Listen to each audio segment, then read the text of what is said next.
Hello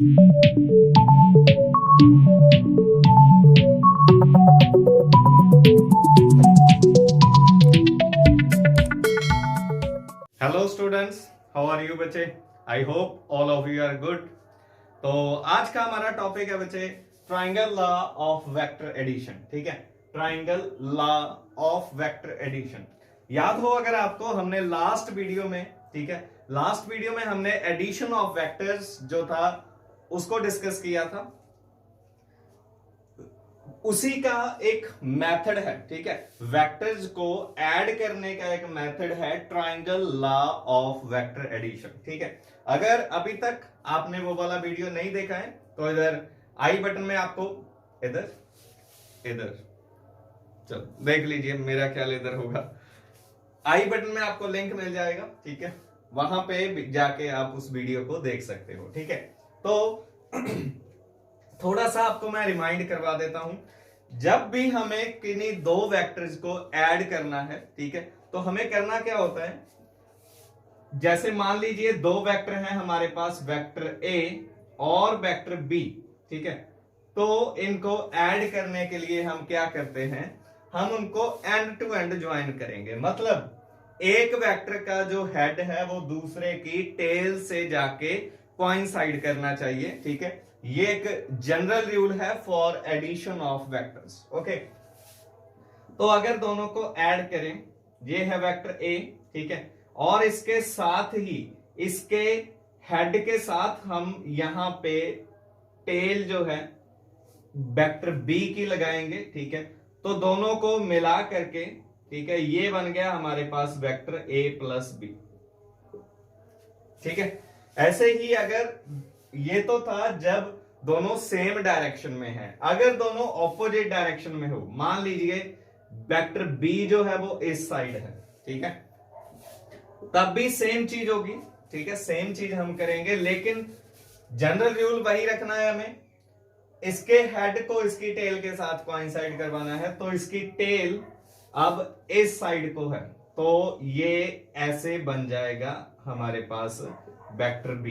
ठीक है, अब ए इधर को है, बी इधर को है, तो क्या हो जाएगा, ठीक है, यहां पे क्या चीज आएगी बच्चे, इतना रह जाएगा ये। ठीक है, माइनस होके, क्योंकि इतना तो ये कैंसल आउट हो गए, इतना जो पोर्शन था वो कैंसल आउट होके हमारे पास ये चीज रह गई। अब इसको ए प्लस बी ही लिखेंगे, ठीक है, लेकिन ए प्लस माइनस बी लिखेंगे। क्यों? क्योंकि दोनों की डायरेक्शन जो है वो क्या है, ऑपोजिट है एक दूसरे से। ठीक है, तो ये जनरल रूल है फॉर वेक्टर एडिशन। अब ये तब थे बच्चे जब दोनों वेक्टर्स पैरेलल हैं या फिर कोलिनियर हैं। ठीक है, अगर दो वेक्टर्स के बीच कोई एंगल बन रहा हो, मान लीजिए ऐसे, ठीक है, एक वेक्टर इधर को है वेक्टर ए और एक वेक्टर बी इस साइड को है। ठीक है, तो जब हम दोनों को मीट करेंगे, ठीक है, क्या करना है, एक ही अपने अगर दोनों को मीट करें ऐसे, ठीक है, तो दोनों में एक एंगल बनेगा ऐसे। ठीक है, इस केस में, ठीक है, जब दोनों वेक्टर्स के बीच एक एंगल बन रहा है तब हम उनको कैसे ऐड करेंगे, ठीक है, वही हमें बताता है बच्चे triangle law of vector addition. ठीक है, तो चलिए मेन टॉपिक पे आते हैं, triangle law of vector addition पे। ठीक है, क्या है triangle law of vector addition? ठीक है, इसकी स्टेटमेंट, पहली चीज स्टेटमेंट, ठीक है, क्या है, क्या कहता है लॉ कि इफ टू वेक्टर्स, ठीक है, दो वेक्टर कोई भी, ठीक है, can be represented by two sides of a triangle, ठीक है, taken in same order, ठीक है, then क्या होगा, the third side, ठीक है, will represent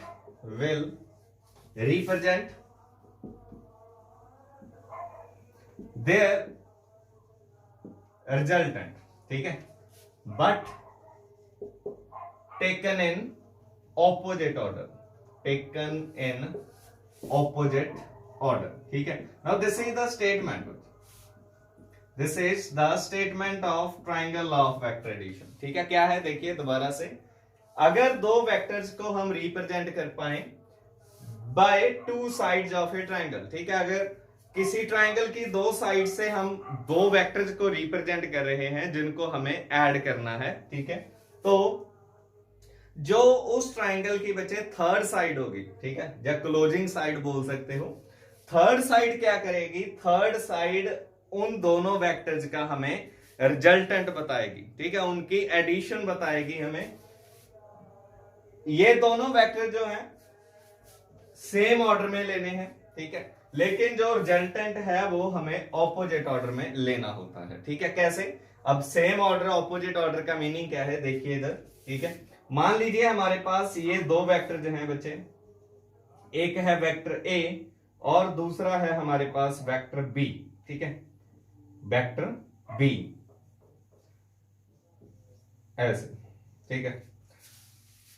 तो इन दोनों वेक्टर्स को हमें, अगर हम इनको रिप्रेजेंट कर पाए with by two sides of triangle taken in same order, same order का मीनिंग, सेम ऑर्डर का मीनिंग क्या था जो हम जनरल रूल पढ़े थे, ठीक है, पहले क्या कि इसका हेड इसकी टेल को कोइंसाइड करना चाहिए, तो इसको हम यहां पे रखेंगे। देखिए वेक्टर बी को अगर हम ऐसे रख दें, ठीक है, सॉरी यहां पे देखिए वेक्टर बी का जो हेड है वो वेक्टर ए की टेल के साथ कोइंसाइड कर रहा है, ठीक है। अगर ऐसा है, ठीक है, अगर ऐसा है तो अकॉर्डिंग टू ट्राइंगल लॉ क्या होगा, जो तीसरी साइड होगी बच्चे वो हमें बताएगी इन दोनों का रिजल्टेंट, ठीक है, but taken in opposite order. Opposite order का मीनिंग क्या है, जैसे ये देखिए सेम ऑर्डर में चल रहे हैं, अगर इनकी डायरेक्शन देखें तो ऐसे चल रहा है ना, ठीक है। ऑपोजिट ऑर्डर का मीनिंग उस थर्ड साइड की जो टेल होगी वो इसकी टेल के साथ और जो हेड होगा वो इसके हेड के साथ, ठीक है, कोइंसाइड करेगा। समझे बच्चे, ये सेम ऑर्डर में है लेकिन ये तीसरा जो है वो ऑपोजिट ऑर्डर में लिया है, और वही ऑपोजिट ऑर्डर वाली जो साइड है that will represent their resultant, ठीक है। तो ये आर लिख देते हैं, इसको किसके इक्वल होता है, ए प्लस बी के इक्वल, ठीक है, vector A plus vector B, okay. ये आ गया हमारे पास triangle law of vector addition की वजह स्टेटमेंट है, ठीक है। अब हमें देखिए, हमने बोल तो दिया कि रिजल्टेंट आ जाएगा थर्ड साइड, तो रिजल्टेंट क्या है, एक वेक्टर है, ये भी तो एक वेक्टर है, वेक्टर को वेक्टर के साथ ऐड करेंगे तो obvious the resultant will also be a vector, ठीक है। तो उस वेक्टर में बच्चे दो चीजें होंगी, कोई भी वेक्टर है उसकी दो मेन बोल लीजिए प्रॉपर्टीज होती हैं, क्या क्या, एक मैग्नीट्यूड और दूसरा डायरेक्शन, ठीक है, मैग्नीट्यूड एंड डायरेक्शन। तो ये हमें फाइंड करनी पड़ेगी कि इस रिजल्टेंट का जो मैग्नीट्यूड है और डायरेक्शन है वो किसके इक्वल होती है, ठीक है। तो चलिए हम वही अभी फाइंड करेंगे, ठीक है। इसको मैं अरेंज कर देता हूं पहले।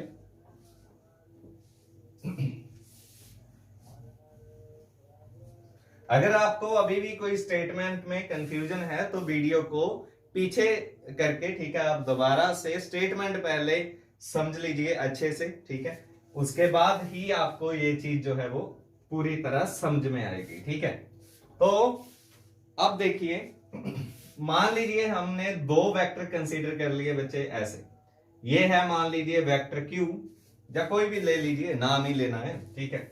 इसका ये हो गया हमारे पास क्या, ये हो गया हमारे पास इसका हेड, ठीक है। अब जो दूसरा वेक्टर है ये वाला, इसकी टेल इसके हेड को कोइंसाइड कर रही है, तो ये सेम ऑर्डर में हो गए, देख लीजिए, ठीक है। ये मान लीजिए वेक्टर है हमारे पास, वेक्टर P, ठीक है, वेक्टर P। तो अकॉर्डिंग टू ट्राइंगल लॉ क्या था बच्चे, जो इस ट्राइंगल की थर्ड साइड होगी, ठीक है, थर्ड साइड ऐसे, उसको हमने ऑपोजिट ऑर्डर में लेना है। यहां पे टेल से टेल मीट करनी है और यहां पे हेड से हेड मीट करना है, ठीक है। पहले ट्राइंगल को नेम दे दीजिए ABC मान लीजिए, ठीक है। तो ये है हमारे पास ट्राइंगल। अब दोनों के बीच एंगल बनेगा कोई ना कोई, वो एंगल हम मान लेते हैं कि वो है हमारे पास एंगल थीटा। अब इतनी चीज याद रखिए, एंगल यहां पे नहीं आएगा बच्चे, एंगल इस साइड आएगा, ठीक है। क्यों? क्योंकि जो इस वेक्टर की डायरेक्शन है वो इस साइड को है और इसकी डायरेक्शन इस साइड को है, ठीक है। अगर ये वाला वेक्टर इस डायरेक्शन में होता तो एंगल इन दोनों के बीच यहां पे आना था, अब एंगल इस साइड आएगा, ठीक है।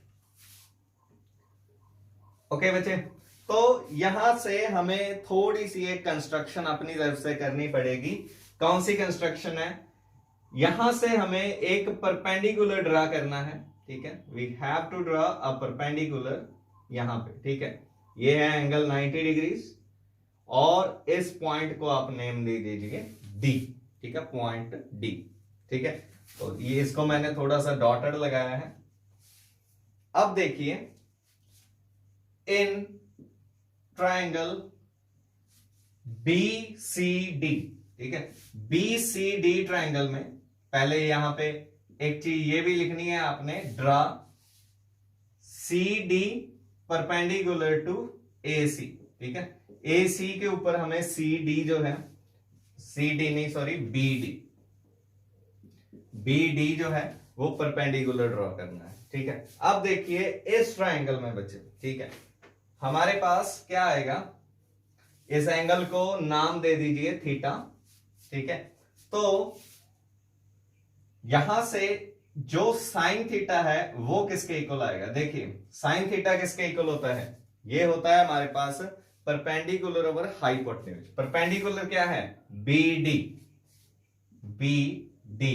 ओवर हाइपोटेन्यूज, हाइपोटेन्यूज क्या है? BC, ठीक है। यहां से BD किसके इक्वल आ जाएगा? BD is equal to BC sine of theta, ठीक है। नेम इट, चलो BD इज इक्वल टू, अब देखिए BC की वैल्यू क्या है बच्चे? BC की वैल्यू है हमारे पास P, तो क्या आ जाएगा? P साइन ऑफ थीटा, ठीक है। Similarly name it equation number 1। Similarly cos theta किसके इक्वल आएगा? इसी ट्राइंगल में cos थीटा होता है बेस ओवर हाइपोटेन्यूज। बेस क्या है? CD ओवर हाइपोटेन्यूज क्या है? BC। तो यहां से CD किसके इक्वल आ गया? ये आया हमारे पास BC cos ऑफ थीटा, ठीक है। तो BC की वैल्यू फिर से P cos ऑफ थीटा, ये आ गया, ठीक है।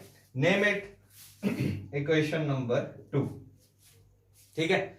अब ये तो थी इस छोटी ट्राइंगल की बात। अगर हम पूरी ट्राइंगल लें, ठीक है, ये क्या होगा? अकॉर्डिंग टू ट्राइंगल लॉ ये क्या होगा? इन दोनों का रिजल्टेंट P और Q का किसके इक्वल होगा? P प्लस Q, ठीक है। वेक्टर फॉर्म में ये इसके इक्वल आएगा। तो अब आ जाइए, बड़ी ट्राइंगल ले लीजिए ABC, ठीक है, इन ट्राइंगल ABC, ठीक है। अप्लाई पाइथागोरस थ्योरम, क्योंकि एक ABC नहीं बच्चे, ABD, सॉरी, सारी ट्राइंगल लेनी है हमने, ABD। Apply Pythagoras, hypotenuse square BA square, ठीक है, इज इक्वल टू किसके इक्वल आएगा? AD square, base square plus perpendicular square BD square, ठीक है। ये आ गया हमारे पास। अब AB की वैल्यू क्या है? AB की वैल्यू है R, ठीक है, पुट कर दीजिए R square is equal to AD। देखिए AD ये है, इसको हम दो पार्ट्स में लिख सकते हैं, AC प्लस CD, ठीक है, A C plus C D square, क्योंकि ऊपर स्क्वायर है, ठीक है, प्लस है बी डी, बी डी ये वाला, ठीक है, B D square. Okay, now we have to put the values. अभी यहां पे हम बी ए स्क्वायर ही रख लेते हैं, क्योंकि बाकियों की वैल्यूज हमने अभी पुट करनी है यहां पे, ठीक है। तो इसके बाद देखिए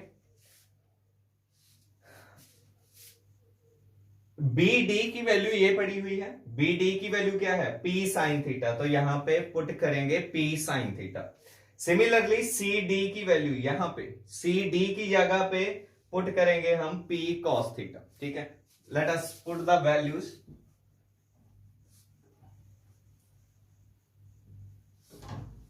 ठीक है, फ्रॉम इक्वेशन नंबर 1 एंड 2, ठीक है, यहां पे लिख दीजिए फ्रॉम इक्वेशन नंबर 1 एंड 2, ठीक है।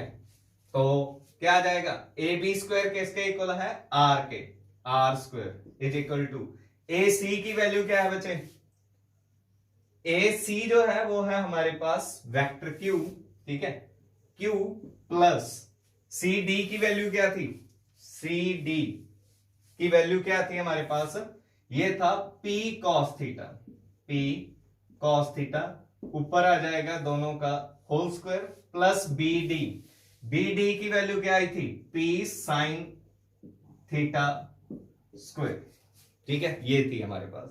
अब इनके ऊपर हमें आइडेंटिटीज लगानी है, बस आइडेंटिटीज लगा दीजिए। A plus B whole square क्या होता है, A square plus B square plus 2ab, ठीक है, 2ab 2pq cos थीटा, ऐसे आ जाएगा, प्लस क्या है, p square sine square theta, ये आ गया, ठीक है।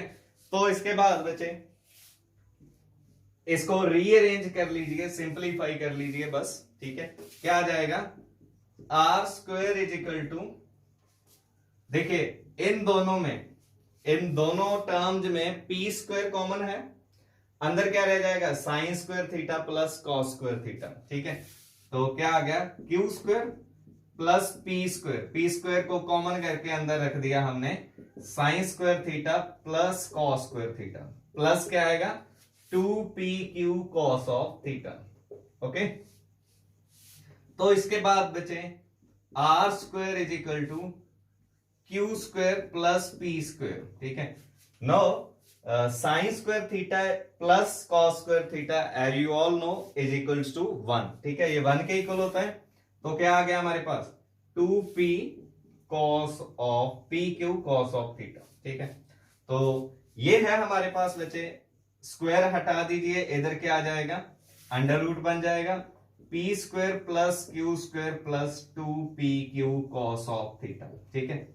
तो ये आया हमारे पास magnitude of resultant of two vectors using triangle law of vector addition, ठीक है, ये आ जाएगा इस रिजल्टेंट का magnitude, p square plus Q square plus 2pq cos theta, ठीक है। इसके बाद क्या रह गया, डायरेक्शन, ठीक है, फाइंड क्या करनी है हमें, डायरेक्शन। तो यहां से मैं बता दूं एक बार थोड़ा सा समराइज करके कुछ, ठीक है। आपने यहां पे परपेंडिकुलर ड्रॉ करना है, छोटी ट्रायंगल में से ये वाली ट्रायंगल लेके साइन थीटा और कॉस थीटा की वैल्यूज, ठीक है, फाइंड कीजिए, फिर पूरी ट्रायंगल लेके पाइथागोरस थ्योरम अप्लाई कर दीजिए, उसके बाद आपने सिर्फ इसको सिंपलीफाई करना है और कुछ नहीं, ठीक है। तो अब हमें फाइंड करनी है इसी रिजल्टेंट की डायरेक्शन, ठीक है, डायरेक्शन किसके इक्वल होगी, ये हम यहां पे फाइंड करेंगे, ठीक है। तो देखिए हमारे पास हमने फाइंड क्या करना है, यहां पे मान लीजिए एंगल है हमारे पास बच्चे अल्फा, रिजल्टेंट का एंगल विद वेक्टर क्यू ये क्या है, अल्फा, ठीक है, मान लेते हैं, ठीक है, जब कोई भी नाम ले लीजिए आप। अगर ये हमें फाइंड हो जाए एंगल अल्फा, तो we can find the direction, ठीक है, ओके। तो हमें डायरेक्शन फाइंड करनी है बच्चे, क्या आएगा, tan अल्फा, ठीक है, कौन सी ट्रायंगल है, एन ट्रायंगल, फुल ट्रायंगल ले लीजिए A B D, tan of alpha किसके इक्वल आएगा, परपेंडिकुलर ओवर बेस, परपेंडिकुलर क्या है BD, ओवर बेस क्या है AD, ठीक है। वैल्यूज पुट कर दीजिए, BD की वैल्यू हमारे पास क्या आई थी, ये थी P sin theta, P sin theta over AD, AD किसके इक्वल था बच्चे, AC plus CD, AC plus CD। अब AC की वैल्यू क्या है Q और CD की वैल्यू क्या थी P cos थीटा, ठीक है। तो tan अल्फा जो है वो हमारे पास इसके इक्वल आ गया, और जो एंगल अल्फा है वो किसके इक्वल आएगा, tan को इधर ले आइए, ये बन जाएगा tan inverse P sin theta over Q plus P cos of theta, ठीक है। ये आ गई हमारे पास इसी रिजल्टेंट की डायरेक्शन, ठीक है, ये है उसकी डायरेक्शन। ओके, तो ये था बच्चे पूरा आर्टिकल आपका triangle law of vector addition, ठीक है। And this law is very important for your examination, ठीक है। From the examination point of view this law is one of the most important topics in your syllabus, ठीक है। Also it is important for numerical problems, ठीक है बच्चे। तो यहां पे अब हम कुछ स्पेशल केसेस इसके कर सकते हैं, ठीक है, स्पेशल केसेस। अब जो स्पेशल केसेस हैं, स्पेशल केसेस जनरली एंगल पे बेसिस पे होते हैं, ठीक है। जैसे हमने लिख दिया कि when theta is equal to 0, जब थीटा 0 हो, ठीक है, जब थीटा 90 हो, when theta is equal to 90 degree, ठीक है। ऐसे ही when theta is equal to 180 degree, आप ऐसा कर लीजिए, ठीक है। थीटा 0 होगा तो ये वाला एंगल 0 हो गया, P और Q दोनों एक ही लाइन में हो जाएंगे, कोलिनियर हो गए। तो देख लीजिए यहां पे थीटा की जगह पे 0 पुट कर दीजिए, cos थीटा, cos 0 1 होता है, वैल्यू आ जाएगी आपके पास, ठीक है। सिमिलरली यहां पे भी थीटा आपने पुट करना है 0, देख लीजिए वैल्यू क्या आ रही है, थीटा 90 डिग्री, यहां पे 90 डिग्री पुट कर दीजिए, cos 90 आपको पता ही है क्या होता है, 0 डिग्री 0 होता है, यहां पे भी थीटा 90 डिग्री पुट कर दीजिए, आपके पास ये वैल्यूज आ जाएंगे, ठीक है। तो ये था बच्चे ट्रायंगल ऑफ वेक्टर एडिशन, ठीक है। If you still have any problems, ठीक है, you can comment down this video, ठीक है, I will definitely revert back to you, ठीक है बच्चे। तो अच्छे से कीजिए इस टॉपिक को। Thank you, thanks for watching, stay home, stay safe.